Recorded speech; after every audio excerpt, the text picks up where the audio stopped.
बाबा नंद बार बार यशोदा को समझाते, यशोदा हमारे लाला की कीर्ति कितनी दूर तक फैली है, राजा बुलाया है इनाम देने के लिए, धनुष यज्ञ में भाग ले रहे हैं। बाबा बड़े भोले भाले हैं नंद बाबा, भोले न होते तो कृष्ण क्यों आते उनके घर में? अच्छे न होते, भोले न होते, प्यारे न होते तो क्या डाकू के घर में कृष्ण आएंगे? यशोदा नंदो जो स्वयं भी नंदित रहते हैं, लोगों को भी नंदित करते हैं, आनंद देते हैं, उनका नाम है नंदो। इसलिए वहां पर यशोदा और नंद के यहां भगवान का आगमन हुआ है।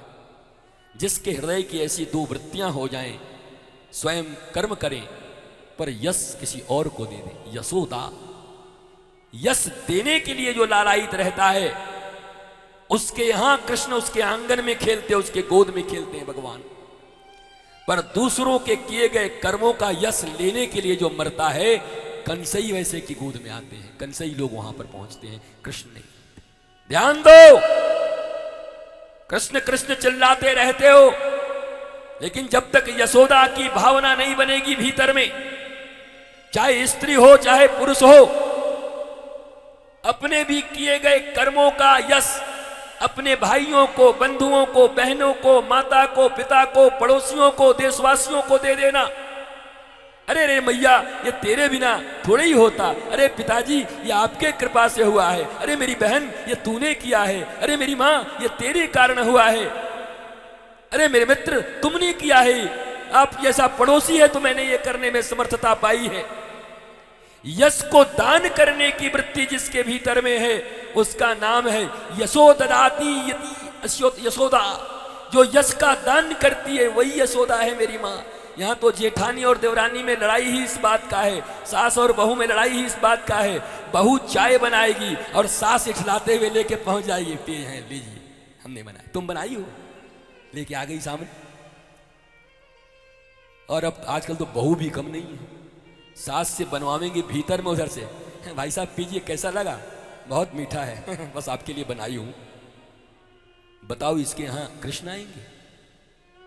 खाली कंस रावण का जमवाड़ा लगेगा ऐसे लोगों के बीच, जिनको बात बात में यश चाहिए, जिनको बात बात में मान चाहिए, जिनको बात बात में सम्मान चाहिए।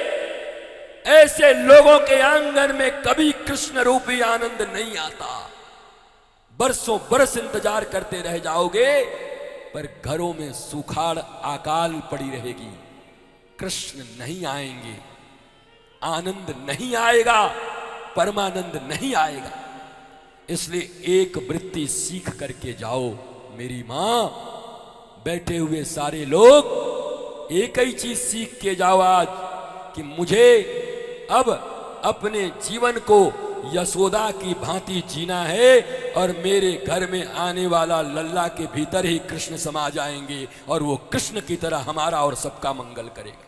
ये भाव तुम्हारे भीतर में प्रकटित होना जरूरी है। ऐसे ही बाबा आनंद बड़े सहज, मैया यशोदा क्या करे। आज कृष्ण मैया यशोदा से आंख नहीं मिला पा रहे हैं, क्योंकि कृष्ण को पता है मैं जाऊंगा तो आऊंगा नहीं। चोर की दाढ़ी में तिनका, ठाकुर को पता है मैं जाऊंगा तो फिर आऊंगा नहीं, पर वो कह रहे हैं कि परसों आऊंगा। इसलिए मैया से आंख नहीं मिला पा रहे, तो चुपचाप जा करके और सो गए। उधर मैया गई, बोला लालन आज तो बड़ी जल्दी सो गया, हमारे बिना कभी सोता नहीं, जब तक तुम्हारी मालिश न करूं, कितने नखरे हैं तुम्हारे सोने के, आज तो चुपचाप सो गया। पर कृष्ण में हिम्मत नहीं है कि मां यशोदा से वो आंखों को मिला सके। ये प्रेम है। भगवान भी मां के प्रेम से और उसके परम मोह से वंचित नहीं है, भले ही भगवान आया है, पर दूध पिलाने वाली मैया का प्रेम अलग होता है। पहले से महत्व को समझना होगा, महिमा को जानना होगा। अक्रूर कूद गए, चरण चिन्हों को प्रणाम किया, रोने लगे। पता नहीं भगवान कृष्ण मुझे पहचानेंगे कि नहीं, पहचानेंगे जरूर। जैसे ही मैं जाऊंगा मुझे प्रणाम करेंगे, काका काका कह के मेरे गले से लिपट जाएंगे, मेरे लिए दूध इत्यादि की व्यवस्था करेंगे। खूब सुंदर सुंदर मनोरथ बना रहे हैं अक्रूर जी। ठाकुर जी कितने प्यारे हैं, ठाकुर जी हमें बहुत प्यार करेंगे। और हुआ भी ऐसा ही, जैसा मनोरथ भगवान से बनाते हो भगवान पूरा भी कर देते। जैसे ही पहुंचे अक्रूर जी, ठाकुर जी गैया चरा के वापस आ रहे थे, देखे दौड़ के, अरे काका काका आप कब आए। आकर दंडवत होकर भगवान ने प्रणाम किया अक्रूर को। अक्रूर भगवान के चरणों में गिरते हैं और भगवान अक्रूर को काका कह करके उनके चरणों में गिरते हैं। महाराज अक्रूर जी अंदर गए। जब यशोदा मैया और बाबा नंद को ये पता चला कि धनुष यज्ञ में कंस ने हमारे लाला को बुलवाया है, तो बड़े सीधे हैं, सरल हैं यशोदा और नंद, बड़ी खुश हो गए। वाह, हमारा लाला का इतना नाम हो गया, राजा के पास से बुलावा, एक बार तो खुश हो गए। उनको क्या पता था कि कंस काय को बुला रहा है। महाराज कंसों के निमंत्रण से कभी प्रसन्न नहीं होना चाहिए। कंस लोग निमंत्रण दें तो बचने का प्रयत्न किया करो। कंस का अर्थ क्या है? अर्थ इतना है, इतना भी और पाना है। समझ रहे हो ना?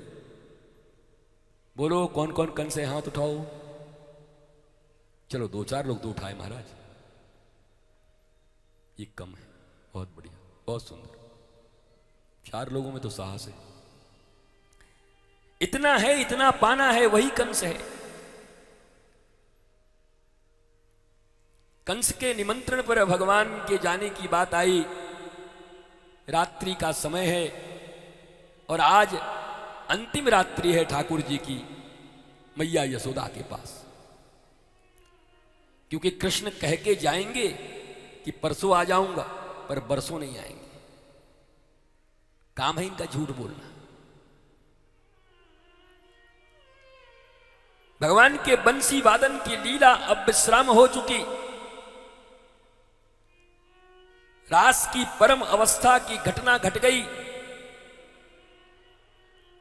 अब 5 जन्य शंख लेकर के शत्रुओं का संहार करने के लिए भगवान निकलेंगे। इसलिए बंसी को राधा रानी को दे के आ गए। भगवान बंसी लेके नहीं गए द्वारिका। तुम भले ही बंसी लेकर के बना दो चित्र, बंसी और काला कंबल राधा रानी को दे के चले। फिर कभी होठों से बंसी नहीं लगाया भगवान ने, किशोरी को दे दिया, लाडली को दे दिया। महाराज पूरी वृंदावन में रुदन मच गई।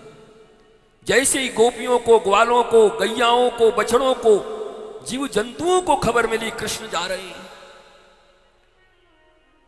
जब से भगवान आए तब से एक दिन के लिए भी भगवान कहीं नहीं गए। एक पल के लिए भी वृंदावन के लोग भगवान के दर्शन से वंचित नहीं रहे। और आज वृंदावन में शोक छाया हुआ है, रुदन छाया हुआ है। मैया यशोदा की छाती फट रही है। अब हमारा लाला चला जाएगा। और पता नहीं मैया के मन में ये क्यों बार बार विश्वास हो रहा है। ये कह तो रहा है परसों, पर मां की ममता ममता होती है और समझ रही है बरसों नहीं आएगा। कुछ तो घटना घट गया है। मां के मन में ऐसा बार बार अंदेशा उठता है। कृष्ण कह तो रहे हैं परसों आने को, पर ये अब आने वाले नहीं है।